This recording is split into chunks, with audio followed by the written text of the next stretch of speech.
mes pasado, en marzo, en donde discutimos pues los dos enfoques principales, la teoría del capital humano y el enfoque de las capacidades de Zen, y obviamente las implicaciones para tanto la teoría del desarrollo como su práctica. Entonces, hace 2 semanas tuvimos el primer webinar de este módulo con la doctora Alia Jalid de la Universidad de Cambridge, en donde hablamos un poquito desde el enfoque de las capacidades, cómo las aspiraciones de las madres influencian la decisión de las hijas de estudiar. Hablamos de diferentes temas como capacidades negativas y agencia. Hoy, entonces, es el segundo webinar en donde nos sentimos muy contentos y muy privilegiados de tener al doctor Joao Pedro Acevedo, economista jefe de educación del Banco Mundial, con nosotros, que nos va a hablar sobre la pobreza de aprendizaje, un indicador multidimensional que busca medir la calidad del aprendizaje, ¿no? Entonces,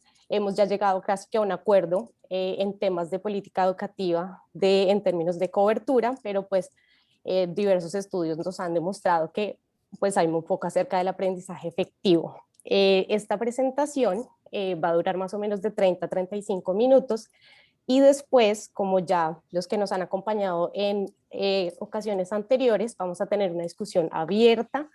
La idea es que nosotros compartimos con todos los que se inscribieron diferentes artículos y diferentes publicaciones del doctor Acevedo.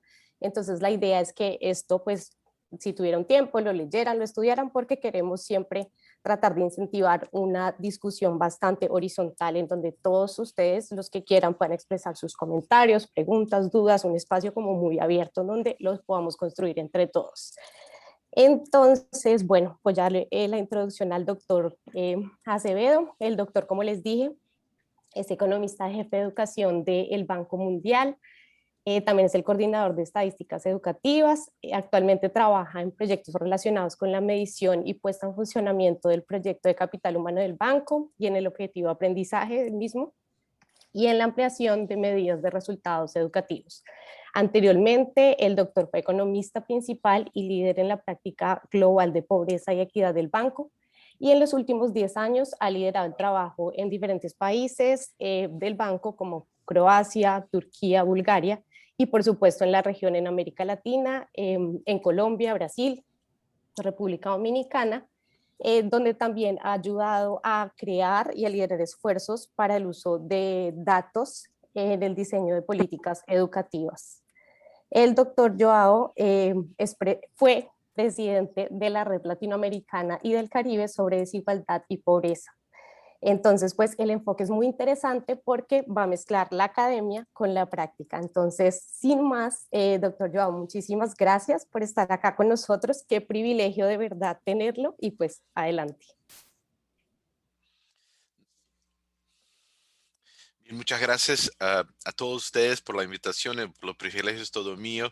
Sí, a mí, o sea, cuando Gustavo me mencionó de la iniciativa de ustedes, me pareció excelente que un grupo de jóvenes no economistas estén interesados en buscar profundizar su conocimiento en diferentes áreas. Y para mí es un gran honor estar aquí para compartir un poquito de lo que hemos hecho en los últimos años.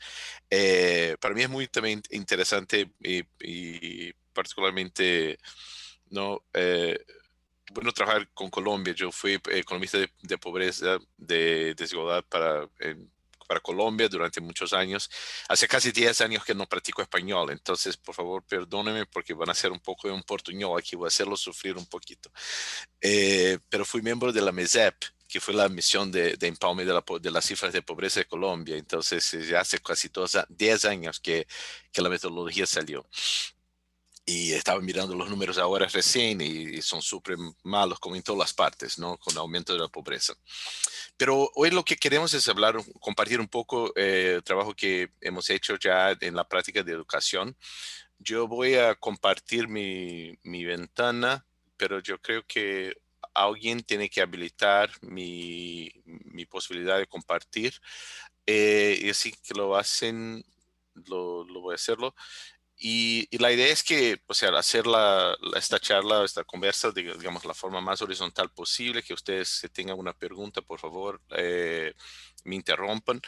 Y yo quiero, digamos, voy a intentar ser lo más rápido posible para darles apenas una visión, digamos, más general de dónde venimos con este trabajo y para que podamos tener tiempo para escuchar preguntas y hablarnos sobre, o sea, para aclarar temas, cualquier pregunta que ustedes tengan o que se quieran hablar sobre otros temas también podemos. Eh, Muy bien, entonces yo creo que ahora usted lo ve en mi presentación. Déjeme solo chequear aquí. Yo tengo un montón de ventanas abiertas, entonces yo quiero estar seguro que estoy en la correcta. Ok, muy bien. Entonces, la idea en esta sesión sería hablar un poquito sobre esta medida de pobreza de aprendizaje que hemos creado desde el Banco Mundial en parcería en colaboración con la UNESCO y que viene como una forma de operacionalizar los indicadores de capital humano, índice de capital humano que el Banco Mundial lanzó hace más o menos uh, casi 4 años, en octubre de 2018. Entonces, en octubre de 2018, el Banco Mundial en su reporte de desarrollo humano anual lanzó ese indicador de capital humano, ¿no? Y este indicador tenía tres componentes. Uno es expectativa de vida, otro la mortalidad infantil y lo tercero, y quizás uno de los que empíricamente se muestra ser uno de los más importantes, que era, digamos, una medida de cantidad y calidad de educación. La cantidad serían los años esperados de estudios de un niño que nace, digamos, en 2018 y ajustado por la calidad de esta educación, ¿no? Ese ajuste hecho con un indicador que sería una base de datos armonizadas de pruebas estandarizadas de aprendizaje. Este indicador tuvo bastante atención, pues, generó bastante debate, fue bien interesante, y, pero nosotros en la educación sentimos que aunque fuera importante, era un indicador que era una medida de capital humano, digamos, como esperado, ¿no? Porque era un indicador de cohorte, ¿no? Entonces, el indicador era generado a partir de la expectativa, ¿no? Del capital humano acumulado para un niño que nace en un determinado momento. Y como cualquier indicador de cohorte, un aspecto es que le va en cuenta, digamos, todo cerca de 18 años de capital humano acumulado por un niño, ¿no? Y desde el punto de vista de la política pública, esto genera un indicador, digamos, un poco pesado, ¿no? Una vez que si tú haces una intervención focalizada en una cohorte específica, sea, digamos, el primario o la primera parte del primario, la segunda parte del primario, ¿no? Este indicador, este esfuerzo de política no sería su impacto, digamos, parcialmente o, digamos, de alguna forma minimizado, porque como indicador de cohorte su impacto sería ponderado por todos los cambios en todas las otras cohortes, ¿no? Entonces, si tú haces una intervención, digamos, a los niños de 10, 12 años de edad, por más que esa intervención sea bien sucedida, el impacto, el efecto sobre el indicador final iba a ser, digamos, de alguna forma no trasladado de manera muy efectiva porque el resultado final debería ser ponderado por lo que pasó con los otros, digamos, 17 cortes etarios, ¿no? Y además, como era un indicador de expectativa de capital humano acumulado, no es algo necesariamente muy sencillo para ser presentado. Y por esas razones, nosotros, o sea, la práctica de educación del banco tuvo discusiones y pensó en cómo generar una medida, digamos, más sencilla, ¿no? Y que pueda ser, digamos, más operacional. Y ahí entramos en este tema de la pobreza de aprendizaje, que es una medida multidimensional, como ya dijo Yvonne, y que tiene como característica, ¿no? Refletir la naturaleza del sistema educativo, ¿no? porque que muchas veces tienen múltiples objetivos, ¿no? Y aquí lo estamos trabajando con simplemente dos dimensiones, una dimensión de acceso, que sería no tener los niños en la clase, y lo segundo de aprendizaje, que es cuánto que efectivamente este niño aprende cuando va a la escuela. Eh, es importante pensar que ese tipo de implementación de un arcabouço, digamos, multidimensional a la Al-Qaeda Foster, y ustedes en Colombia fueron uno de los primeros países a tener, digamos, un indicador de pobreza multidimensional en un sentido amplio. Aquí lo que nosotros estamos haciendo es algo un poquito distinto, porque lo estamos aplicando un poco de este mismo marco para generar un indicador de performance sectorial, ¿no? Aquí y eso tiene, digamos, algunos, no son tantas, no son tantos casos de países que hicieron ese tipo de implementación.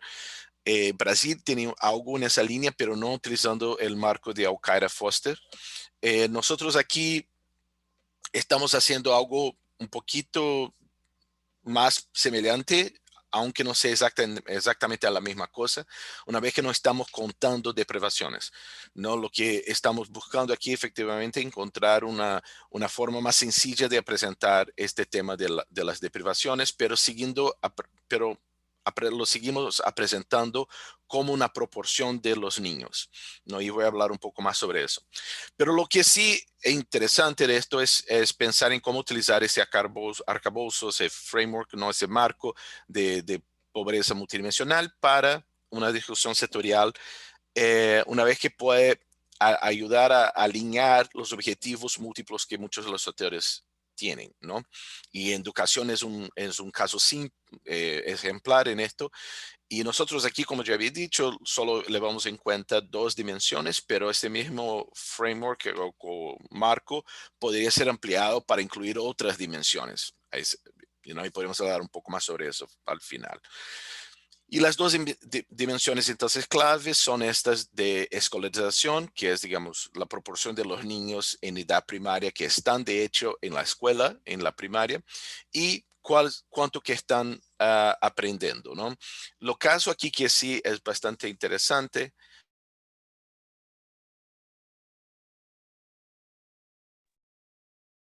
Doctor Joao, no te escuchamos.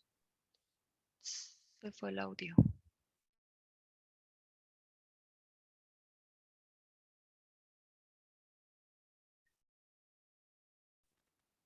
Todavía no te escuchamos. Creo que tiene problemas de conexión.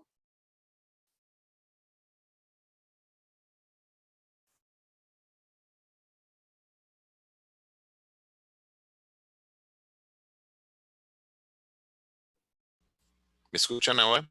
Ahora sí está perfecto. Sí, Gracias. sí, eso va a pasar algunas veces porque el Zoom tiene algunos problemas conmigo, pero perdone por eso.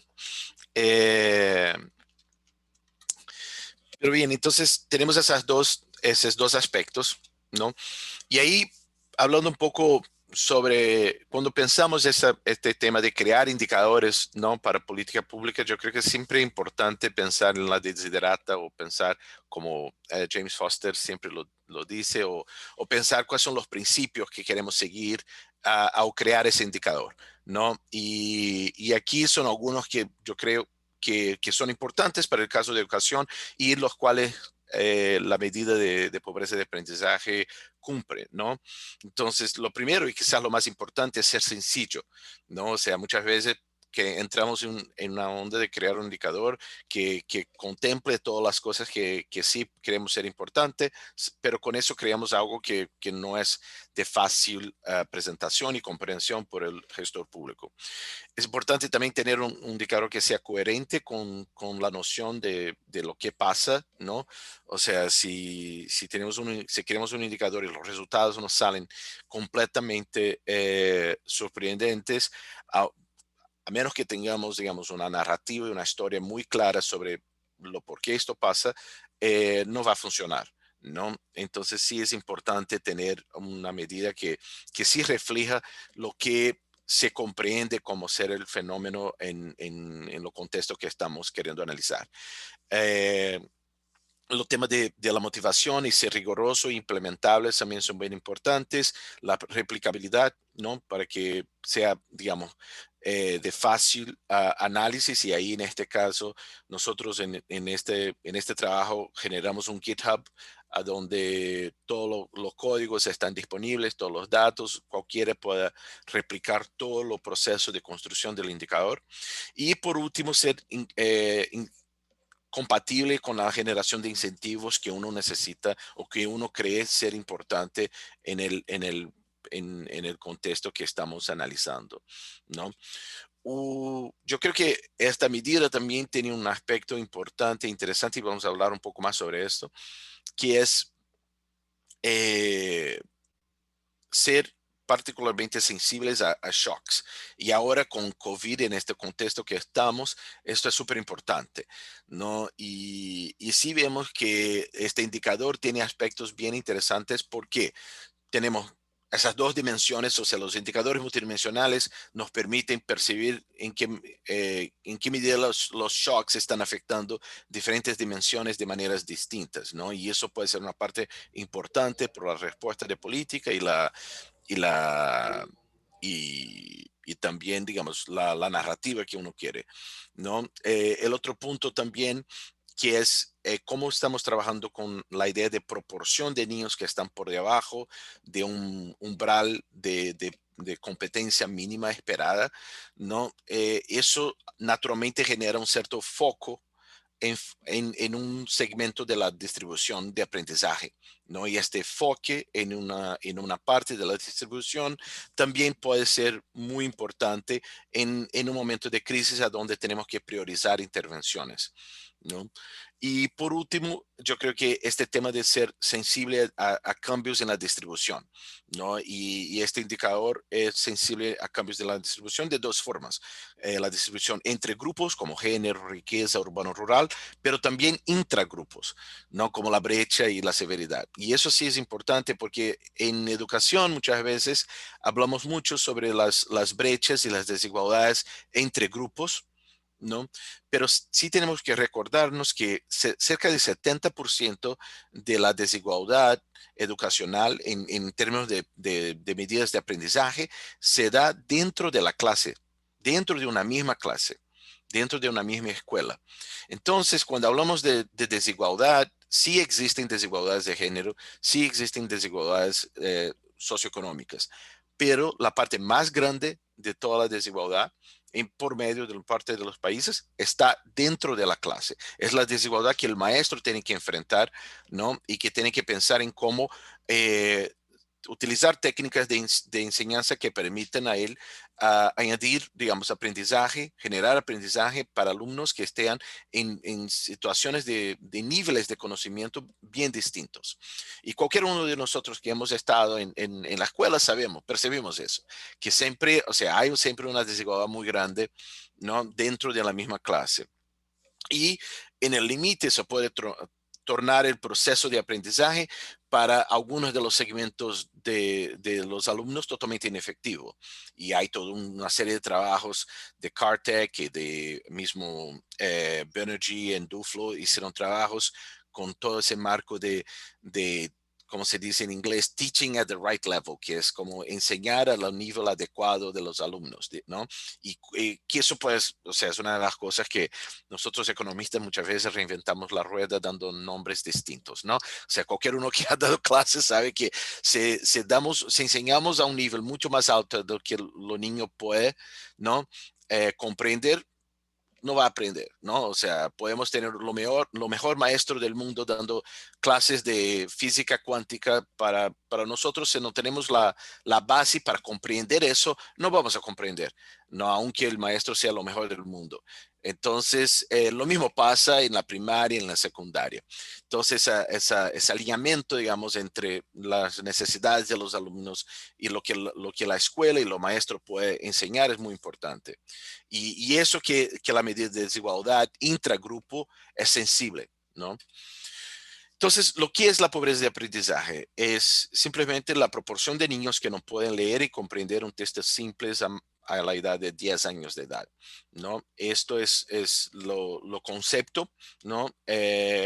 Y la forma y la razón que enfocamos en la escolarización y la lectura a los 10 años es porque, en primer lugar, estar en la escuela es una condición muy importante por una serie de retos como desarrollo socioemocional, nutrición, seguridad, cohesión social, ¿no? Aunque no sea una condición suficiente para generar el aprendizaje. No hay muchos niños que van a la escuela y aún así no logran aprender. Entonces, no basta estar en la escuela, aunque eso sea muy importante por las razones que ya había mencionado.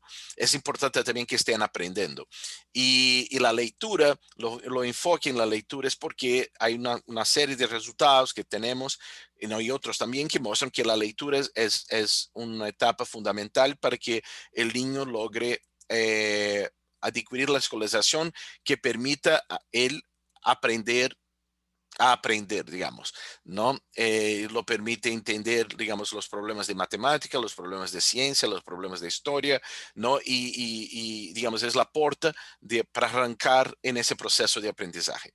Además, es mucho más correlacionada, es extremadamente correlacionada con otras habilidades cognitivas, con matemática y más que a nivel de sistema educacional, más que a nivel de estudiante, a nivel de sistema educacional, tenemos evidencia que los sistemas educacionales que logran enseñar la lectura de manera efectiva son también capaces de enseñar otras disciplinas de manera efectiva, como ciencia y matemática, ¿no? Además de algo muy sencillo también, ¿no? Porque no estamos aquí definiendo un promedio de matemática o de ciencias, pero sí los simples hechos de lograr leer un texto simple. Y este texto ahí no es algo como un Harry Potter o una historia, no, es un parágrafo, no 2 parágrafos, es una historia sencilla, ¿no? Y los números son catastróficos y vamos a hablar un poco sobre esto. Pero lo que permite, digamos, hablar sobre ese patamar, este umbral mínimo de proficiencia, fue exactamente los temas de los objetivos del desarrollo sostenible, los ODS, ¿no? Que fueron lanzados en 2015 y que en el campo de la educación fueron acompañados por un proceso largo, amplio, para identificar este umbral, este nivel mínimo de competencia, ¿no? En la primaria y la secundaria y eso que nosotros estamos utilizando en este ejercicio. Yo voy a pasar de manera un poco más rápida para que tengamos tiempo, ¿no? Y podemos regresar si ustedes tienen interés. Pero mucho de lo que estamos haciendo sigue lo mismo marco tradicional de medida de bienestares, a donde la primera etapa tenemos que identificar cuáles son los niños que están deprivados, digamos, sea de la dimensión de escolaridad o de la dimensión de aprendizaje, y después tenemos un ejercicio de cómo agregarlo, ¿no? Y aquí tenemos esa tabla de contingencia, digamos, de las 2 dimensiones.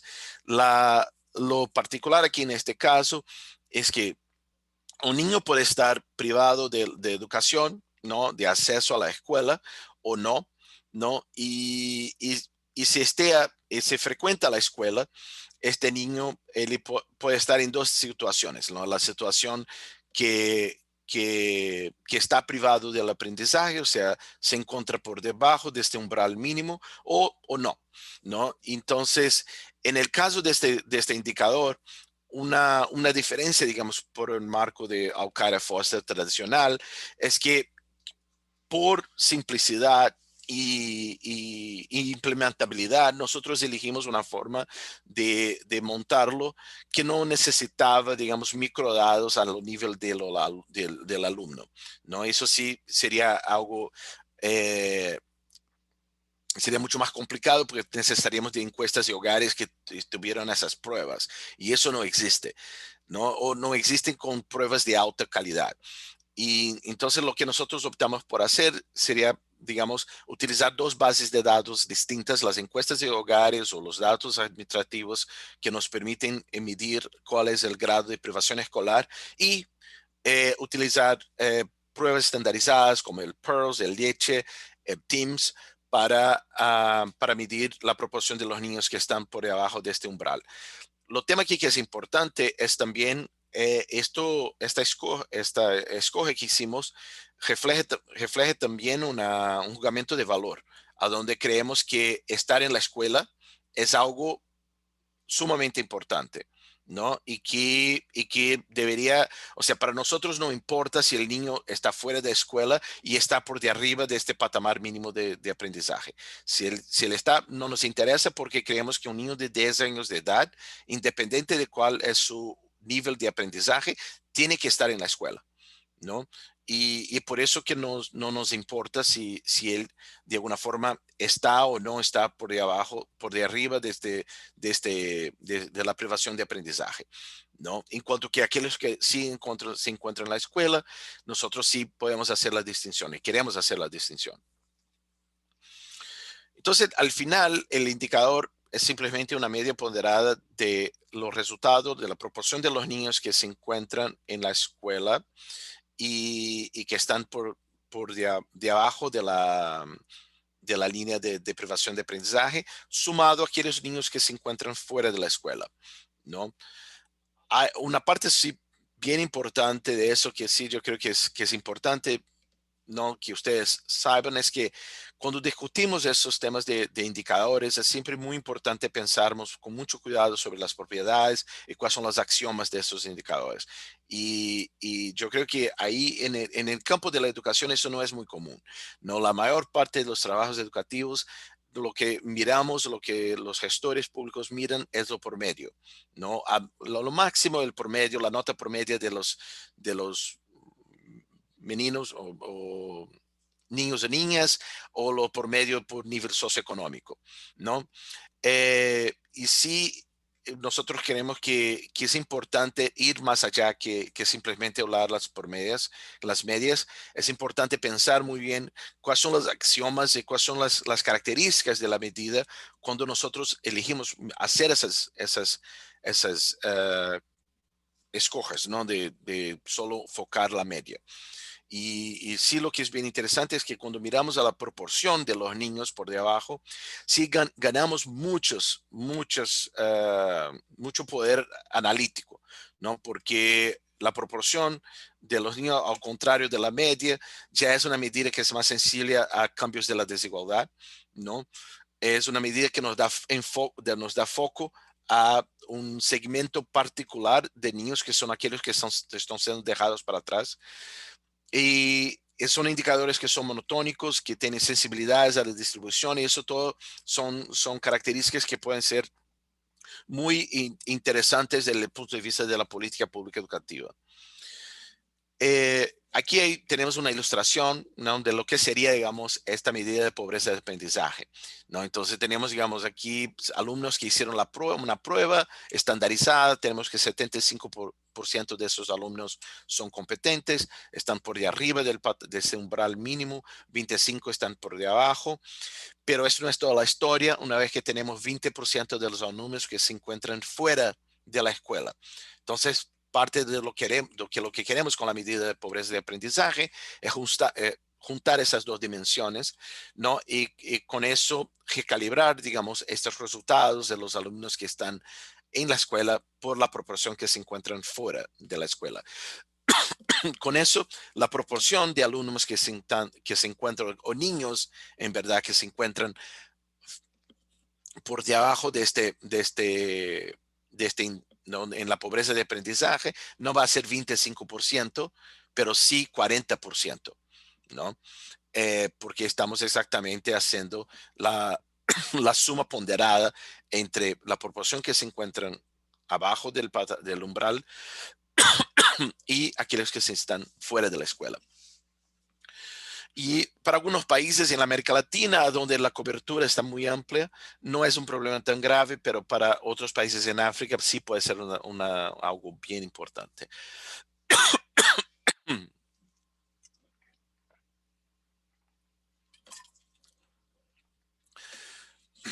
Un tema que podemos ir a hablar más tarde, si quieren, es que hay limitaciones para ese indicador. Una de ellas es exactamente que no va a ser sensible lo que pasa por debajo de este umbral, que son los temas clásicos de la brecha de la pobreza o la severidad de la pobreza, ¿no?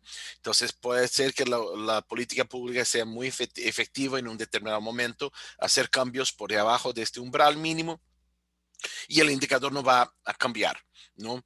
Pero lo interesante es que este mismo carbozo puede ser utilizado puede ser extendido para generar esas medidas de pobreza, de brecha de pobreza de aprendizaje y la severidad de la pobreza de aprendizaje. En la misma, digamos, arcabouzo conceptual de los FGTs 0, 1, 2, ¿no?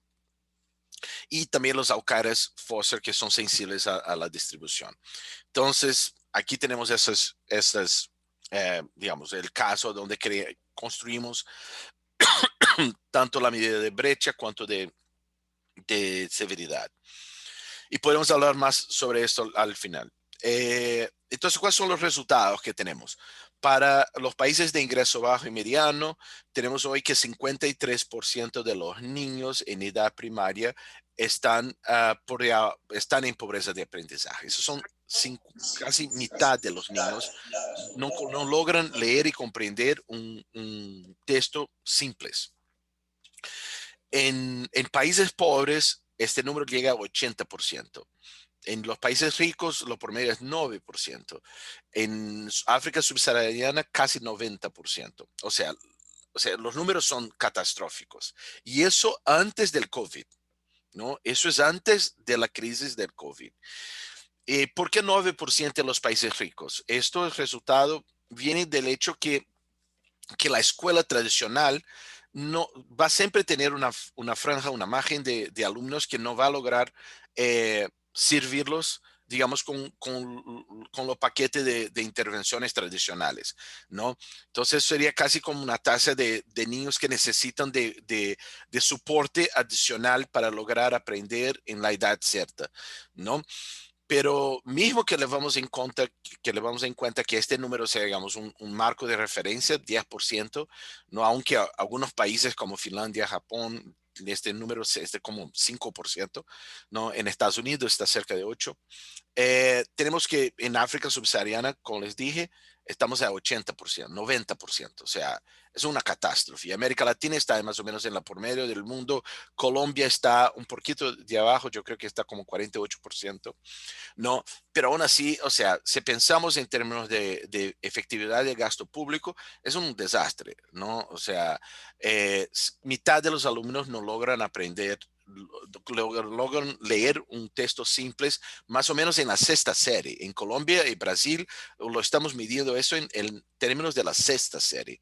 En países desarrollados lo estamos midiendo en la cuarta, ¿no? Entonces damos más 2 años para los niños de América Latina, damos más 2 años para los niños de África y aún así están a 90%, a casi 60% de pobreza de aprendizaje.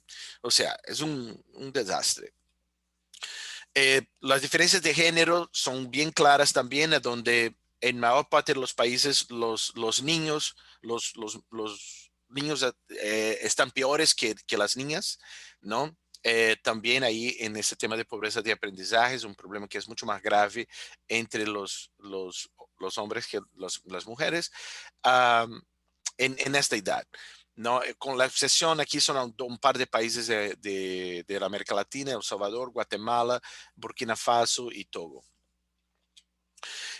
Un hecho interesante de esto es que, como yo había dicho, por utilizarmos este marco del FGT, de Alcaire Foster, la medida es decomponible, ¿no? Lo podemos decomponerla, entonces podemos saber tanto por niños cuanto por niñas de dónde viene la pobreza de aprendizaje, ¿no? Si viene de la dimensión de escolaridad o si viene de la dimensión de aprendizaje. Y lo que sí percibimos aquí, ¿no? Si ustedes lo miran en,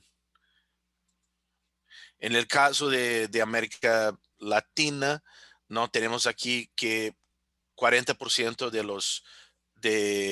aquí tenemos los resultados, estamos tanto en términos absolutos cuanto relativos. Entonces vamos a fijarnos en lo relativo.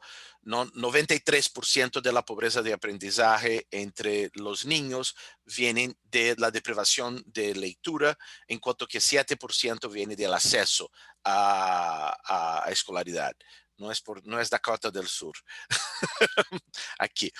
Pero no te preocupes, tranquilos. Yo había chequeado, pero no, tranquilos. Y perdóname por no corregir eso. Y ahí tenemos que para las niñas es más o menos lo mismo, aunque el tema de acceso sea menos peor.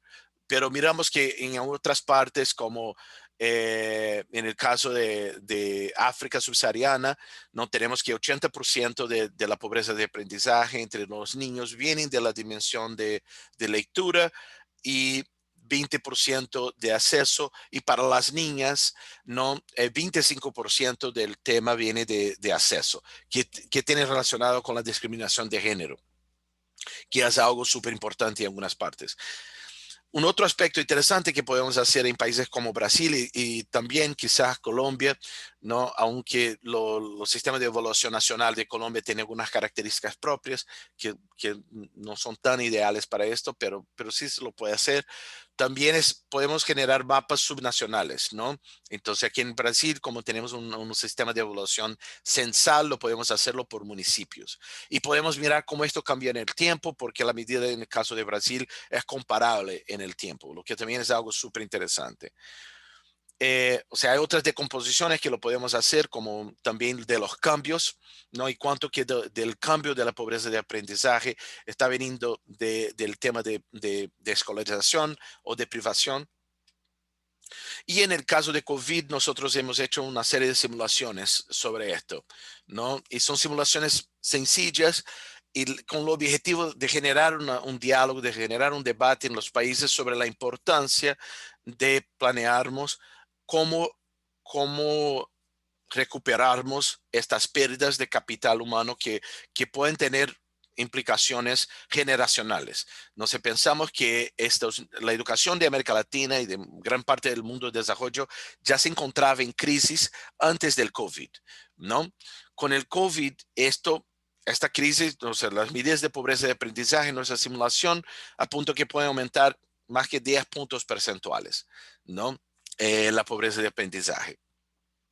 Y que estas pérdidas, si no fueren recuperadas, pueden tener implicaciones en el mercado laboral, en las pérdidas de ingreso, que pueden acumular como 16 billones de dólares, o casi 16% del PIB del planeta. Y esto a valor presente. Si traemos a valor presente, digamos, los ingresos privados esperados de esta generación, las pérdidas se vuelven a números enormes. Y esto no son los cálculos económicos. Aquí estamos mirando solo las pérdidas privadas de estos alumnos, de estos niños, de esta generación, cuando ingresan en el mercado laboral.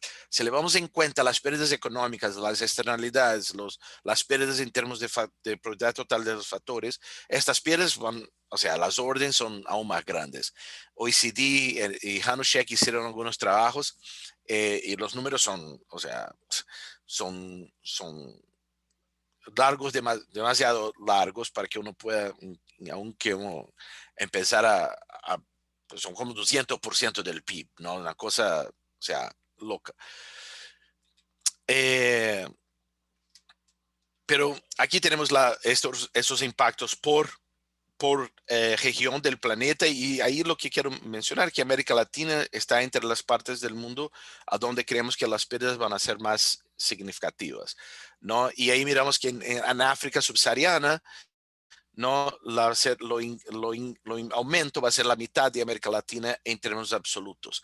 Pero eso es porque simplemente hay un efecto de ceiling, ¿no? Porque esos países ya estaban a casi 90% en la pobreza de aprendizaje. Entonces no tenían mucho espacio para peorar, ¿no? Y eso es un otro aspecto interesante. Esta crisis es un tipo de crisis que solo afecta a los niños que ya estaban aprendiendo cuando iban a la escuela.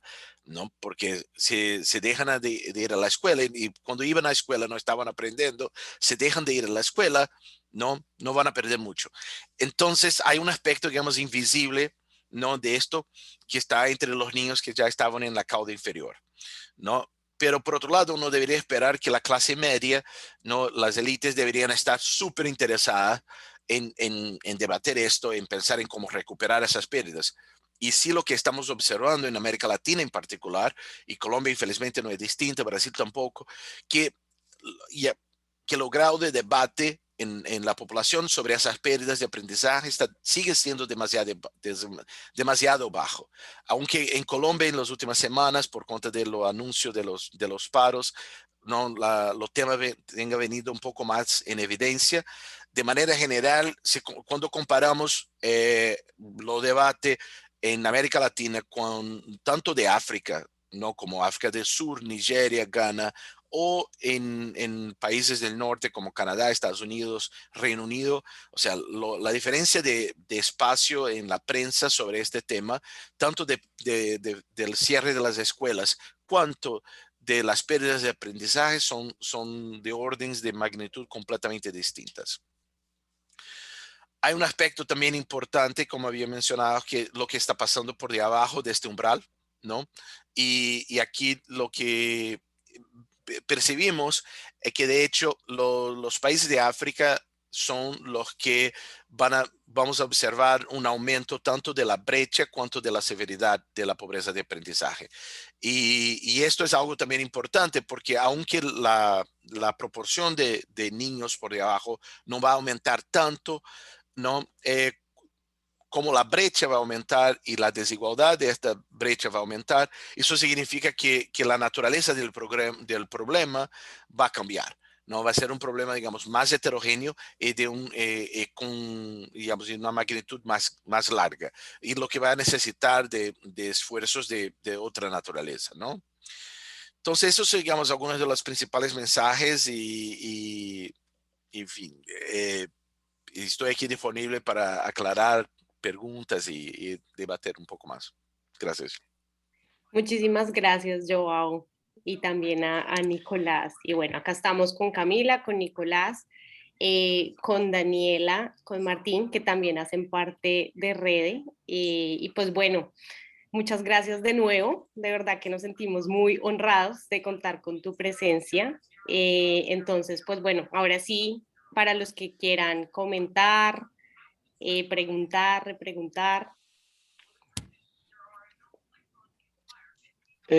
Solo para, exacto lo que está diciendo Camila, entonces los que tengan preguntas, por favor alcen la mano y abrimos micrófono. Y aquellos que por X o Y motivo prefieran escribirla, también bienvenidos a escribir en el chat y con mucho gusto les leemos las preguntas que tengan. Entonces arrancamos con Camila. Perdón, bueno, muchas gracias, doctora Acevedo, por la presentación. La verdad, tengo 1000 preguntas, pero voy a intentar priorizar.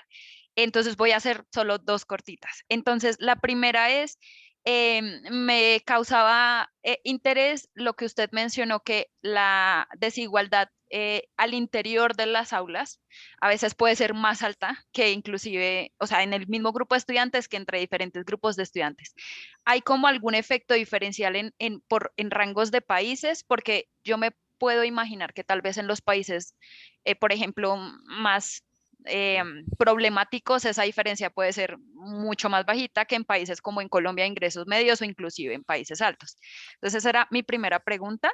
Y la segunda pregunta es, me gustaría entender, digamos, que este instrumento, digamos, a nosotros en el grupo de estudio estamos como entendiendo cómo este tipo de herramientas tienen un impacto en la política en general y en este caso en la política educativa. Entonces quería saber, digamos, cuando ustedes, cómo es el uso de estos datos de cara a los gobiernos o qué tipo de medidas ha tomado el banco o algunos gobiernos que ustedes apoyen con los resultados que estamos encontrando acá.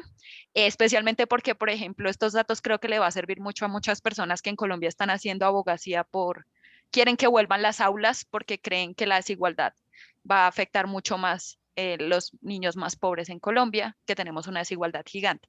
Entonces quería como entender ese paso siguiente después de la producción del indicador. Gracias. Gracias. ¿Vamos a buscar algunas más o empezamos con estas? Lo que prefieren. Empecemos con estas y vamos a Ok, ver. excelente. Entonces, Camila, estás completamente correcta en pensar que, que la desigualdad entre clases no es homogénea, ¿no? Existe, de hecho, una heterogeneidad muy grande, ¿no? Y percebemos que sí hay países que de hecho gran parte de la desigualdad está entre clases y entre escuelas, ¿no?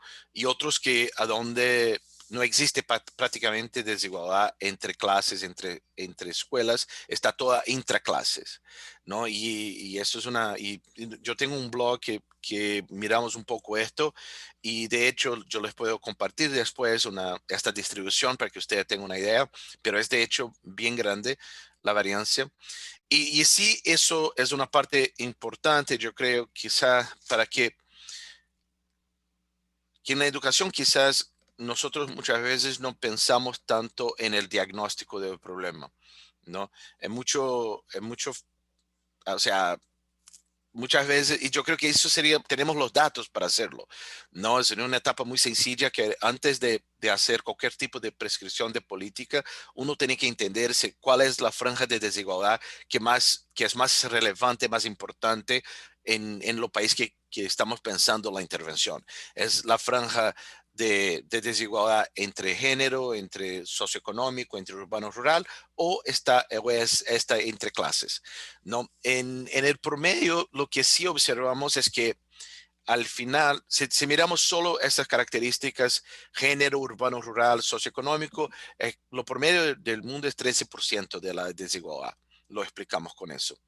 Las clases explican por medio 35% de la desigualdad. Las dos juntas, 50% de la desigualdad. Entonces, sí, de hecho, con las características observables podemos por medio explicar mitad de esta desigualdad. Sigue ¿no? el copo está medio vacío, ¿no? Entonces, ahí depende de lo que queremos en cuanto a política pública. Pero de hecho sí hay heterogeneidad y lo más importante ahí es mirar los datos del país, ¿no? Y eso sí, nada reemplaza eso, ¿no? Y es importante hacerlo para pensar qué tipo de políticas hacen más sentido, ¿no? Incluso para ver si el tema es exactamente trasladar experiencias bien sucedidas de una parte del sistema para otro o importar soluciones o pensar en soluciones de fuera. El tema del impacto de este indicador para la política pública, yo creo que hay diferentes aspectos ahí. Uno es que esta medida fue lanzada en 2019, octubre de 2019, entonces hace 2 años. Y de hecho la forma que nosotros la presentamos es que dentro de los objetivos de desarrollo sostenibles, no solo el capítulo 4 de educación son más o menos 40 indicadores, ¿no? Entonces, pensar la política pública cuando tenemos 40 indicadores es algo muy difícil, muy complejo, porque, o sea, están todos llenos de trade-offs, ¿no? Y es imposible ordenar el debate en ese sentido. Entonces, parte de lo que yo creo que muchos de los parceros de desarrollo internacional eh, vieron con mucho interés la medida de pobreza y de aprendizaje, fue exactamente lo facho que nos ayuda a dar foco en algo sencillo de ser comunicado y que puede ser también y a donde los resultados pueden ser medidos en un tiempo relativamente corto, ¿no? Y nosotros en el banco, junto con otros parceros como UNESCO, UNICEF y países, lo más importante, los países, ¿no?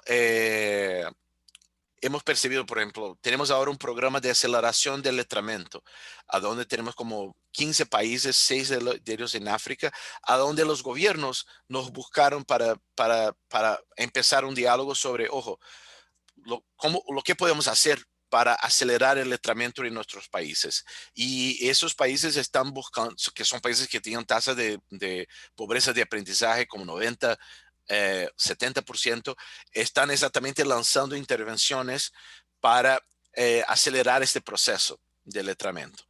Y eso nos parece, eso es una parte súper importante de los indicadores, no, porque no queremos medirlo solo por medir, no, lo importante es tener algo que sí permita generar un diálogo y que los gestores, ¿no? Sí lo ven como algo útil para facilitar el foco de la política. Entonces sí lo percibimos y como algo que está generando un debate interesante.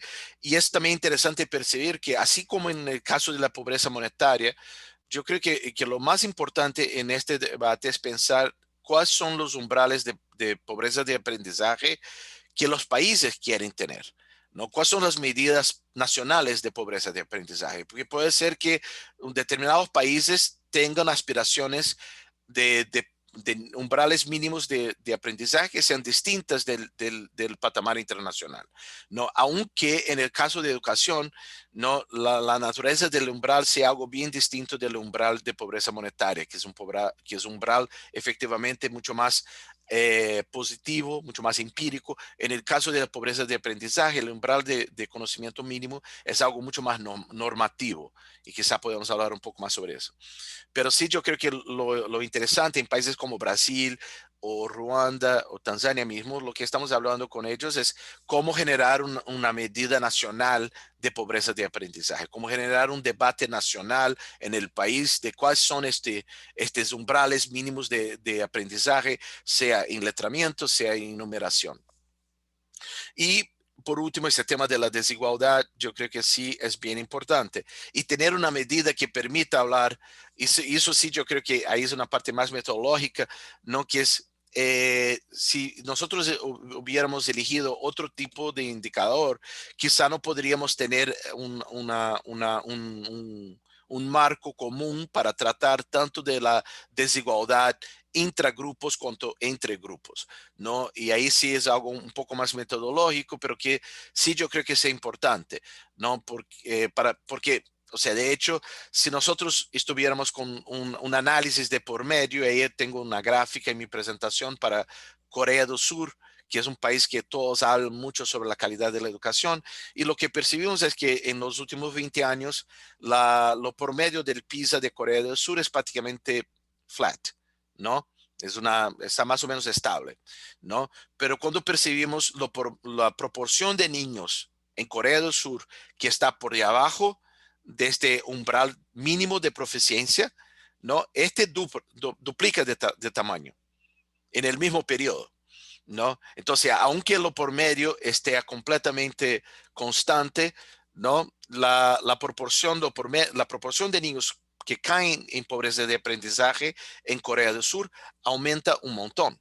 Y lo aumenta ¿por qué? Porque los niños que están en la cauda inferior están siendo dejados para atrás y el sistema está priorizando a aquellos niños que están por de arriba de este umbral mínimo de proficiencia. Entonces el promedio no cae tanto, se queda más o menos, ¿no? Constante, pero hay un cambio dramático de la desigualdad. En Brasil, lo inverso pasa, que si miramos, digamos, cuánto que la media de lectura, la nota media, subió en los últimos 20 años, subió un 20%. En cuanto que la proporción de niños que están por debajo de este umbral mínimo de proficiencia, en el mismo periodo en Brasil, cayó por 45%, ¿no? Entonces, el ritmo, ¿no? de la queda de la proporción de niños por debajo de este umbral fue dos veces más rápido que de la nota por media. ¿Eso por qué? Porque no fue solo la media que subió, que mejoró. En Brasil la distribución también mejoró, ¿no? Y fue un hecho de un foco de política que priorizó esas habilidades, los fundamentos, ¿no? de letramiento. Y eso se traduce en el indicador, ¿no? Entonces, son de hecho temas bien importantes. Muchas gracias, Joao. Bueno, ahora sí tenemos muchas más preguntas, comentarios, manitos arriba, entonces le voy a dar la palabra a Ricardo, después Diego, Nicolás y Luisa. Entonces, Ricardo, adelante, por favor. Gracias, Ivonne. No te oímos, Está tienes mute. el micrófono Estoy apagado. en mute. Vale, gracias, Iván. Muchas gracias por la conferencia, me gustó mucho. Tengo una duda. ¿Ustedes han hecho algún ejercicio que muestre cómo esta desigualdad en el aprendizaje afecta las desigualdades posteriores? Por ejemplo, el acceso a la educación superior o la relación con los ingresos o la relación con la productividad. Ok. Bien, una parte que sí yo creo que es muy importante en la educación es que los datos, eh, tenemos casi solo 20 años de datos de educación con alguna calidad, ¿no? Entonces, si en pobreza monetaria, digamos, lo estamos midiendo desde los años 80, no fines de 70, ¿no? Y digamos, en países como Colombia tenemos una serie comparable desde el principio de los años 2000 anual, ¿no? En el tema de aprendizaje, en tema educacional, la cantidad de datos es mucho, mucho débil, ¿no? Y no tenemos tanto tiempo para poder generar todas esas correlaciones, en particular las distribuciones posteriores, ¿no? Que son, digamos, las más interesantes. Lo que sí sabemos es que, y eso lo tenemos en un texto para discusión, que es que la, la predicción de la pobreza de aprendizaje con la performance en PISA, o sea, la pobreza de aprendizaje está en la primaria, ¿no? Al fines de la primaria. Si lo miramos 4 años después en la secundaria, percibimos que los países que en particular los países con pobreza de aprendizaje más alta, arriba de los 30, 40 puntos percentuales, o sea, los valor de predicción sobre el PISA es casi de 1, ¿no? Es muy fuerte. Entonces, sí sabemos que la pobreza de aprendizaje es un buen predictor de la performance en el PISA, del PISA en la secundaria. En términos de lo que va a pasar en el mercado laboral, no, de hecho no tenemos esa evidencia en los países en desarrollo. En los países ricos, sí, hay evidencias, hay papers que sí muestran que en el mercado laboral hace diferencia, ¿no? Y que los retornos son mucho más en términos de la calidad do que de la cantidad. Y hay un paper que salió recién, o sea, en términos de macroeconomía, ¿no? Hay un debate largo que viene de Lee Barrow, ¿no? Que es cuál es el valor del capital humano sobre crecimiento. Y lo que la literatura apunta es que de hecho cuando uno controla no solo por la cantidad de educación, cuanto por la calidad, utilizando como medida de calidad ¿no? Estas pruebas estandarizadas. Tanto Hanushek tenía un paper y más reciente en Nature, tuvo un colegas del banco que tuvieron un paper que muestran que de hecho lo capital humano y esas medidas de calidad de educación tienen un valor de predicción mucho más grande sobre las tasas de crecimiento, ¿no? Pero hay mucho a lo que hacer. Y países como Colombia, por ejemplo, que tienen datos, digamos, mucho más ricos, quizás pueden hacer muchas cosas, ¿no? Porque ustedes tienen la JAYE, que es una encuesta con una granularidad espacial tremenda, tiene un sistema de evaluación nacional que también tiene datos subnacionales también de bastante calidad. Entonces, hay mucho que uno puede hacer, no pensando en cómo generar cohortes y acompañar a esas cohortes para intentar no identificar en el mercado laboral, por lo menos a través de los jóvenes, cuáles son los retornos. Pero hay mucho que hacer todavía. Gracias. Gracias, Ricardo. Bueno, Diego Cristancho nos pregunta por el chat, ¿qué ejemplo de política se ha aplicado teniendo como base este enfoque, supongo que este indicador, y qué impacto tiene el entorno social y la infraestructura tecnológica dentro de este proceso? Ok. En términos de políticas, ahora lo que nosotros estamos trabajando con los países, ¿no? Es pensar exactamente en crear estos, o sea, los indicadores de pobreza de aprendizaje, ¿no? De alguna forma tiene una cierta analogía con la medida de pobreza, ¿no? O sea, es un indicador, digamos, más macro, ¿no? Que es útil para generar una comprensión y un debate en el país sobre el problema, pero cuando pensamos en lo que hacer, no tenemos que bajar y hacer, digamos, un zoom en temas más concretos, ¿no? Porque fíjate que la pobreza de aprendizaje lo estamos midiendo al final de la primaria, ¿no?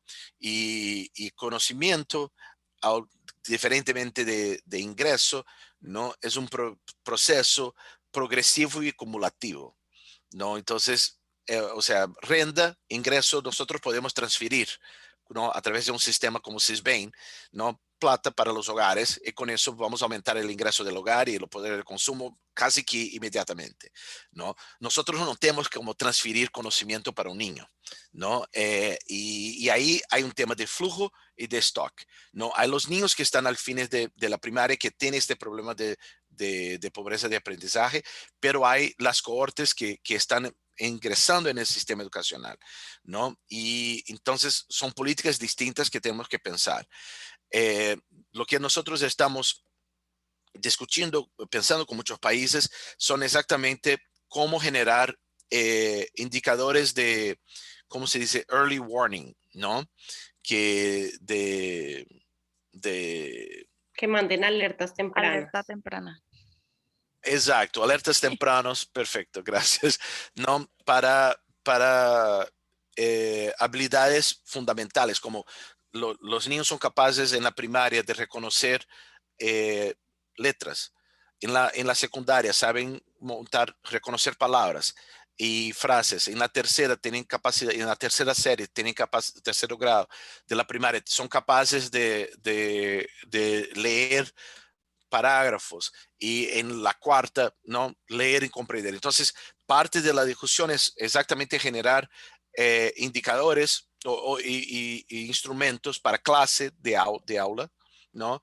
A donde los maestros puedan hacer esos diagnósticos y dar a los maestros también materiales, ¿no? Y entrenamiento para que los permitan tener prácticas de clase que sean adecuadas para eso, ¿no? Hay países que están haciendo esto, ¿no? Y hay Tusome en Kenia, un programa que fue súper efectivo en esa estrategia, muy focada en diagnosticar en clase los niños y darles apoyo eh, focado en sus necesidades, ¿no? Que es un poco esta idea de adecuar la enseñanza con las necesidades del niño.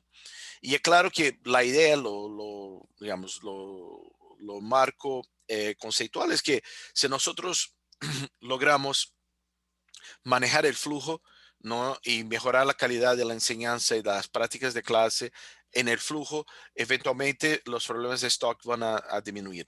Y es claro que al mismo tiempo tenemos que tener estrategias para esos niños que ya están al fines de la primaria, en el principio de la secundaria, que están por debajo de este patamar. Y ahí las políticas son un poco distintas. Pero sí estamos pensando, la grande parte de las políticas son políticas de clase, ¿no? Que lo que pasa ahí en la experiencia dentro de la clase del maestro con los niños, tanto en términos de diagnóstico temprano de las necesidades, cuanto de materiales pedagógicos, entrenamiento para que ellos puedan dar a estos niños un soporte más adecuado. Gracias. Bueno, entonces voy a darle la palabra a Nicolás y a Luisa para que hagan las preguntas y al final yo aún no las pueda responder porque ya estamos un poquito cortos de tiempo. Entonces, adelante Nicolás, luego Luisa. Muchas gracias, Ivonne. Un gusto, doctor Joao, y muchas gracias por la exposición. Mi pregunta iba dirigida a ese diagrama que se veía como de los 4 cuadrantes de la privación en escolaridad y privación en el aprendizaje. Uno pues dice que no hay pobreza como tal en el tema de que si no hay privación tanto escolar como de aprendizaje. Uno piensa que pues cuando no hay privación en escolaridad y si hay privación en el aprendizaje, pues hay una mala calidad educativa, y cuando hay una privación de los dos, pues hay pobreza. Pero me llama la atención un cuadrante en especial, y es cuando hay privación en la escolaridad, pero no en el aprendizaje. ahí cualitativamente, ¿cuál es la característica de este cuadrante? Es decir, ¿cuál es la fuente del aprendizaje si la persona no está en escolaridad? ¿Y cuál es como esa línea roja que lo separa de la privación también del aprendizaje al no tener una escuela? Si es como un aprendizaje autónomo o cómo, qué hace que este cuadrante se diferencie de las dos privaciones como tal. Luisa, adelante para que al final nos responda el doctor Joao. Bueno, muchísimas gracias. Mi pregunta era si esta desigualdad en el aprendizaje se agrava cuando se diferencia por género y si es así, ¿qué se podría hacer en términos de políticas para poder cerrar estas brechas? Muchísimas gracias. Gracias. Súper. Entonces, el tema de los cuadrantes. No, esa es una excelente pregunta, Nicolás. O sea, como yo había mencionado, solo para este indicador de pobreza multidimensional utiliza, digamos, una especie de union approach, no la intersección. Entonces, aquí lo que para nosotros, tener pobreza de estar deprivado, pobreza de estar deprivado en la dimensión de escolaridad solo, estar deprivado en la dimensión de aprendizaje solo o estar deprivado en las dos son equivalentes. ¿Okay? Nosotros no los distinguimos. No los distinguimos por dos razones. La primera es una opción, digamos, conceptual, ¿no? A donde de una forma nosotros creemos que, de hecho, la educación es algo muy importante. Un niño de 10 años de edad tiene que estar en la escuela, ¿no? No hay justificativa ninguna aceptable para que un niño de 10 años no esté en la escuela. Entonces, y las políticas para traer un niño para las escuelas son de naturaleza distinta de las políticas que uno necesita para mejorar la calidad de la escuela, ¿no? Entonces, lo importante es hacer la distinción entre los niños que están fuera, cuál es la franja del indicador de la pobreza de aprendizaje que se debe al problema de acceso, cuál es la franja que se debe al tema de conocimiento, porque las políticas van a ser distintas, pero desde el punto de vista del indicador, no nos preocupamos en distinguir, digamos, y dar más peso para uno do que para otro, ¿no? Eso es un punto. El otro punto que también es importante es que, de hecho, no tenemos datos para distinguir, ¿no? O para identificar en qué proporción de los niños que están fuera de la escuela, cuál es su grado de conocimiento. Nosotros, la única forma de hacerlo sería si tuviéramos una encuesta de hogar que tuviera esas preguntas. Nosotros estamos trabajando para eso y UNICEF tiene un módulo llamado de la MIX, que es el módulo de Foundational Learning, ¿no? Que sí permite mensurar esto. Pero aún así, nosotros creemos que la principal razón es una razón conceptual, que sí queremos que todos los niños en edad de la primaria estén en la escuela. Y por eso hacer la distinción no nos importa tanto. Pero esa, digamos, sería la forma que nosotros respondemos un poco a esa su pregunta, ¿no? Que es una buena pregunta. Hay un tema, ¿no? Que uno puede pensar que implícitamente lo que estamos haciendo es dando un peso mucho más grande para el tema de acceso do que para el tema de aprendizaje, ¿no? Eso porque el indicador de acceso es un indicador dicotómico, ¿no? 0-1. En cuanto el indicador de aprendizaje es, digamos, cardinal, ¿no? Entonces, cuando pensamos en términos de la brecha, ¿no? O la severidad del aprendizaje, ¿no? El indicador de la dimensión de escolaridad puede entrar con un peso súper largo, ¿no? Y eso es algo que pensamos en que tenemos que llevar en cuenta y muchas veces para algunos países no hace tanto sentido quizá. Pero hoy uno puede pensar que tenemos podemos mirar solo para el componente de aprendizaje y la brecha de aprendizaje y la severidad de aprendizaje, no de pobreza, ¿no? En la deprivación. Y sobre la pregunta de Luisa, o sea, hoy la evidencia que tenemos en términos del nivel del problema es que las niñas, la diferencia de género está mucho más para los niños que para las niñas. Claro que hay diferencias importantes regionales. En América Latina es una región y el Oriente Medio donde los niños tenían un resultado, una performance educacional peor que las niñas por razones culturales, por razones distintas, ¿no? En África el problema es revés. Y es claro que hay temas importantes de política que van, o sea, que anteceden este indicador, ¿no? Hay toda una literatura sobre role models y género de los maestros y género de los niños, de los alumnos, en qué medida no tener profesores, maestros de sexos distintos pueden ayudar a los procesos de aprendizaje de estos niños, ¿no? Hay todo un tema de higiene que es súper importante, o sea, en particular para las niñas, ¿no? Cuando entran ya a una edad más avanzada, hay muchos países a donde las escuelas no tienen baños, y eso torna un problema muy grave para que las niñas puedan frecuentar a la escuela o frecuentar cuando están en sus ciclos menstruales. Entonces, hay una serie de intervenciones, sea en el punto de vista de higiene y salud, cuanto también de normas, ¿no? y prácticas, digamos, de clase que son importantes para permitir que tanto niñas cuanto niños tengan lo mayor aprovechamiento del proceso, ¿no? educativo. Pero sí, hay una literatura grande sobre eso, sí. Bueno, ¿no? Entonces, Gracias. muchísimas gracias, doctora Acevedo, por este tiempo. Un tema que quiero resaltar ahí como para cerrar aquí la sesión, si bien muchas de las preguntas fueron enfocadas al tema de política, un tema que me parece clave en la ejecución es la parte de las gráficas. ¿Cómo se le habla a los políticos? Con dibujos que hablen por sí solos. Sin embargo, como ustedes pudieron darse cuenta, el solo hecho de construir el indicador tiene un montón de lógica detrás. Tiene que ser un indicador que lo podamos dividir para que tenga sentido si hacemos por género, por rural, urbano. Tiene también implicaciones políticas metidas ahí. Por ejemplo, la decisión activa de niños de 10 años es intolerable. ¿Por qué 10? ¿Por qué no 9? ¿Por qué no 11?